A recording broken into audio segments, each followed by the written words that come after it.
50% de los pacientes con sangrado por aneurisma cerebral no llegan al hospital y mueren a la hora. Y de esos 50% que quedan, un 50% de ese 50 se complica con otras cosas. Entonces, realmente, cuando nosotros escuchamos la palabra aneurisma, ya tenemos que identificar que más o menos es una patología de urgencia diagnóstica en este caso y que requiere toda nuestra atención.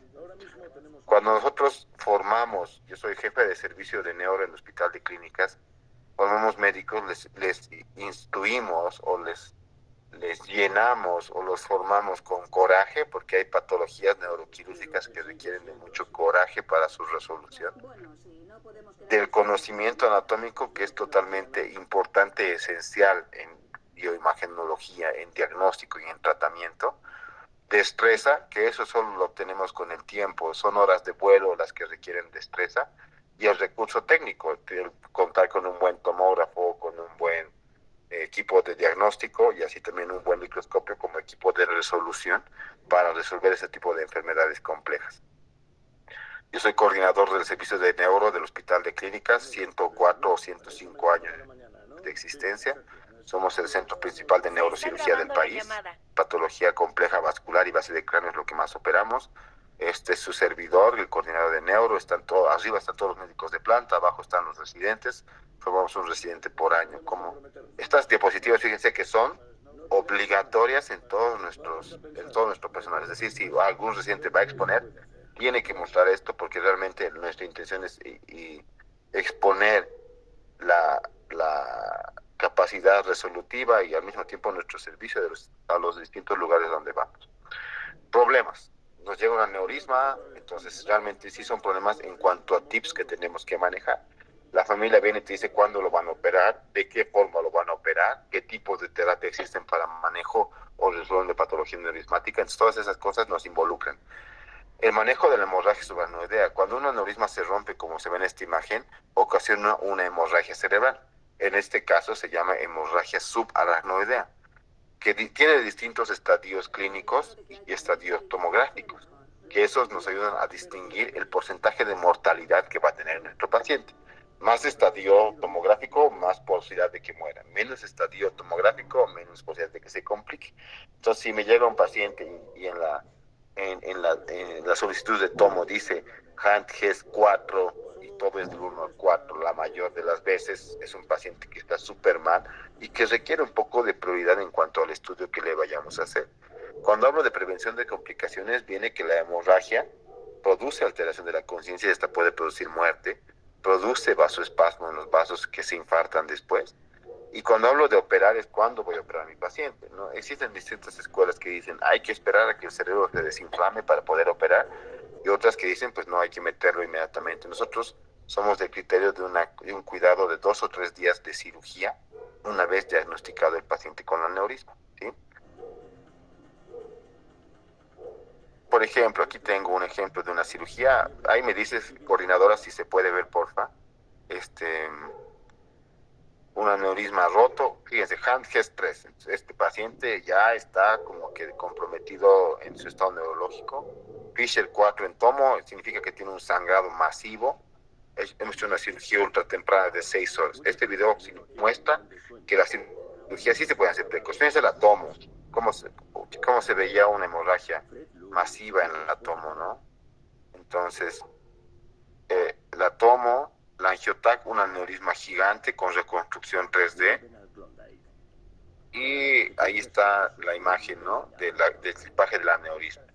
El paciente 6 horas, este equipo de microcirugía, y el paciente 6 horas después consciente, extubada y todo. O sea, sí hay buenos resultados.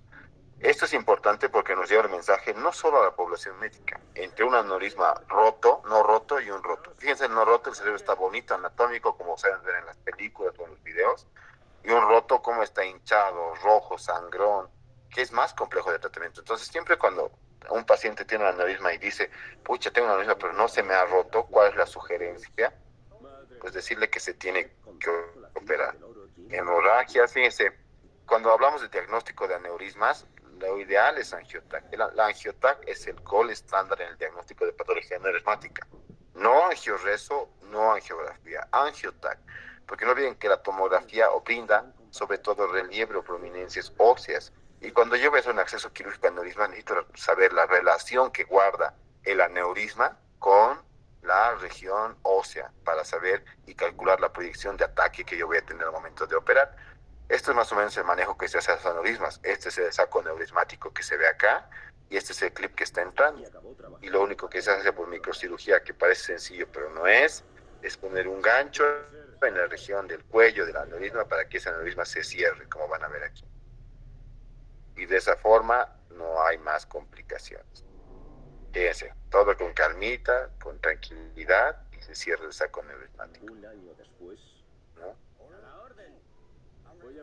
Igual, la evaluación imagenológica es importante. Angiotag, ya les había dicho, angiografía y angioresonancia. Angiotag es el gold estándar. Angiografía puedo pedir a aneurismas que yo vea que son como que complejos o grandes. Lo mismo con angioresonancia. Angioresonancia va sobre todo a aneurismas que sospeche que están trombosados. Entonces la trombosis se va a ver mucho mejor dentro del saco neurismático con un angioresonancia. ¿Qué le puedo proponer? Dos terapias, o se opera o hace endovascular. La técnica endovascular es que mediante angiografía puede introducir unos coils para cerrar el aneurisma. Sin embargo, cuando yo hago la evaluación o la sugerencia de un paciente, veo todo el entorno. Una terapia endovascular nos cuesta más o menos unos $40,000 y una microcirugía de aneurisma unos $9,000, $6,000. Entonces realmente hay mucha diferencia en cuanto a economía y es muy importante en nuestra región. En cuanto a resultados de investigación o resultados académicamente hablando, la terapia endovascular ha tenido que comerse como este tiburón a la terapia de microcirugía en un tiempo, porque ha llegado como el boom. No abrir la cabeza pues realmente resulta interesante para cualquier tipo de población.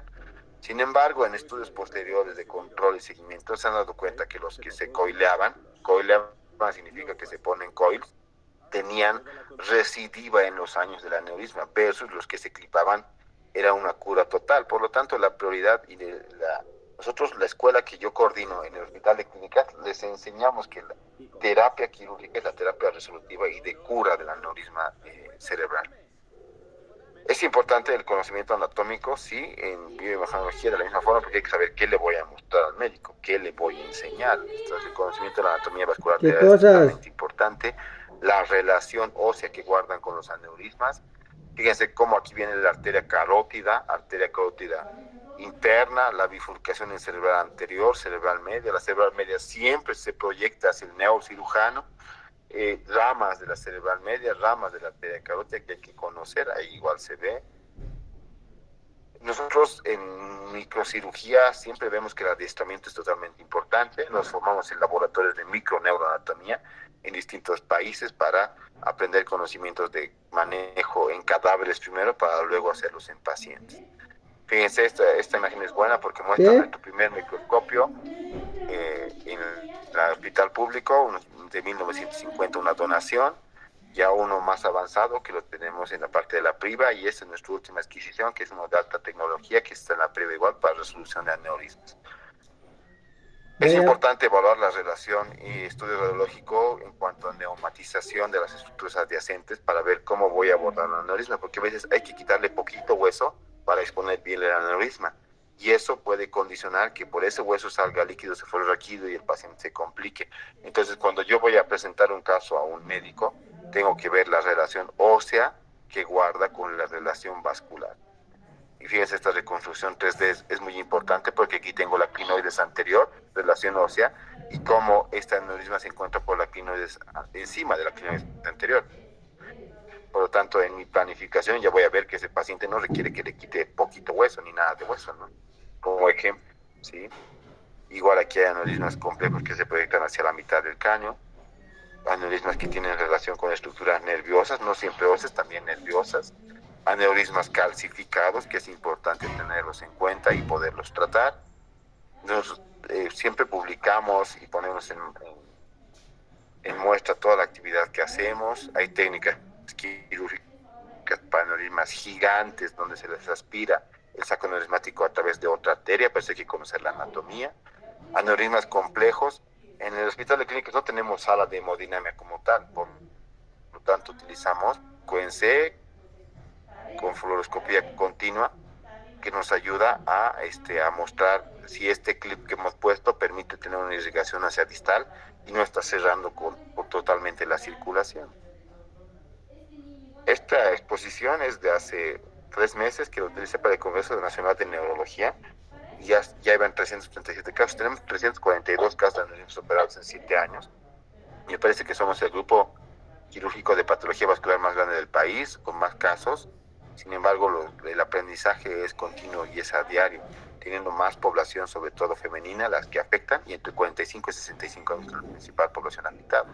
Siempre festejamos cada 100. Fíjense, hace 3 años, 4 años, 100 aneurismas, 3 años, 200 aneurismas. La gente va cambiando, algunos se quedan, otros se van, hablando de residentes, 300 aneurismas, ya estamos ahí como que cazando los 400.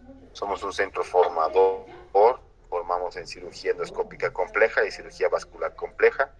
Vienen médicos del extranjero a operar con nosotros, hacemos jornadas donde operamos pacientes. El SUS es una forma gratuita de obtener atención médica, y fíjense que el mensaje que tiene que llevar es que no es una opción mala, o porque es gratis, es feo o es inadecuado. Realmente el Hospital de Clínicas tiene, con su módulo de base de cáncer, tiene una capacidad de resolución bastante buena. Este es nuestro logo que representa la parte de vascular y base de cáncer de nuestro servicio. Nuestro equipo, formación pregrado, posgrado, rotantes, vienen de otros países a rotar con nosotros, vienen de otras ciudades a rotar residentes. Tenemos fellowships para estudiantes de medicina que acaban neuro y vienen a ver con nosotros la parte de neuro. Y eso es todo. O sea, trato de ser un poco cortito porque yo sé que aneurismas es un poco complejo, pero pues así cortito es importante que se lleven el mensaje. No sé si al final hacemos las preguntas o dudas. Estos son mis hijos, mi inspiración. Gracias por su atención. Sí, muchas gracias. Agradecemos enormemente al doctor Igor Toco por su excelente exposición.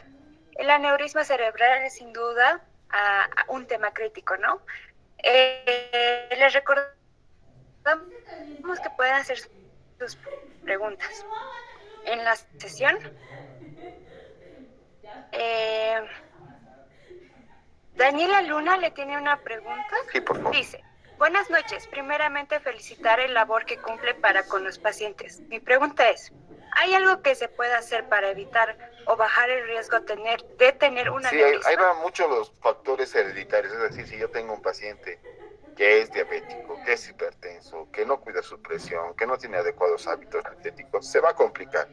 Y los principales factores de riesgo para la formación de un aneurisma son los que he mencionado. Entonces, sí, realmente de forma de disminuir la posibilidad de que se forme un aneurisma y al mismo tiempo de disminuir la posibilidad de que este aneurisma se rompa.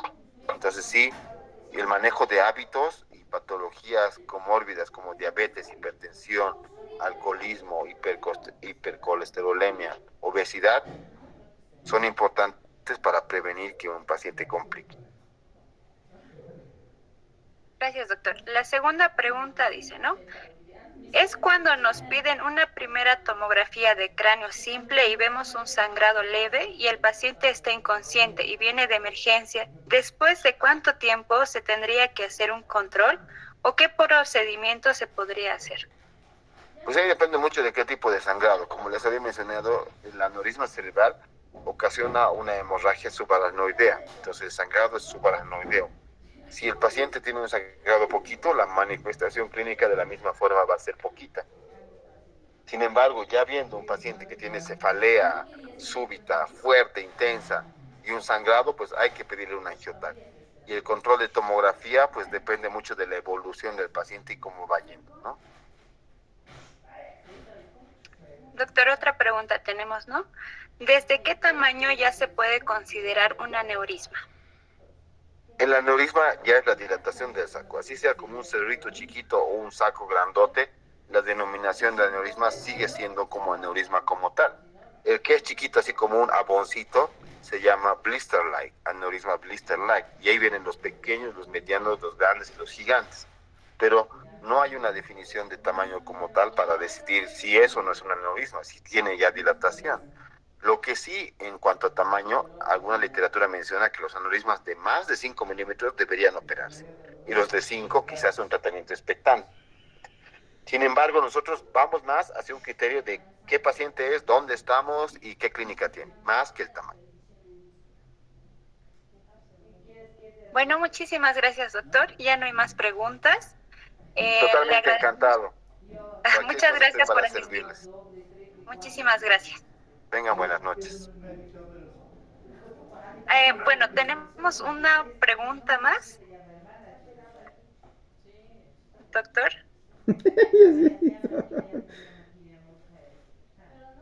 Bueno, vamos a continuar con la presentación. Tenemos el agrado de recibir al licenciado Jimmy Butrón Carlo.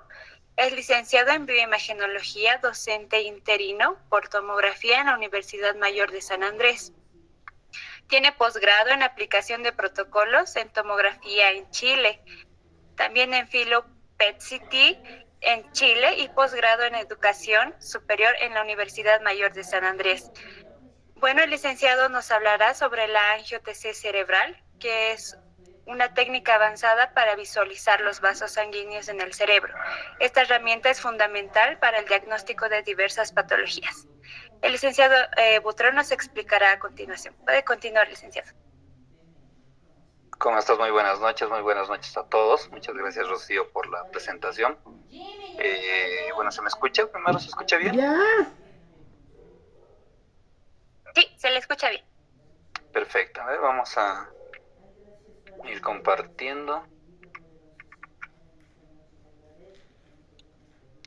A ver.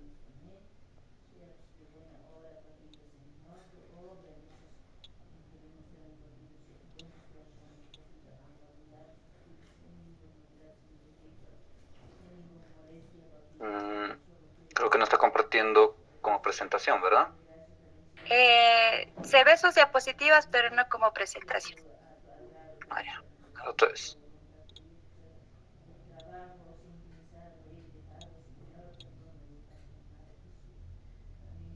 Ya. ¿Ahí sí? Sí, ¿Ahí va listo, compartiendo? licenciado. Sí. Perfecto. Muchas gracias. Bueno, muy buenas noches a todos. Primero, felicitarles a la organización, a todo lo que se está llevando en la universidad. Siempre es bonito compartir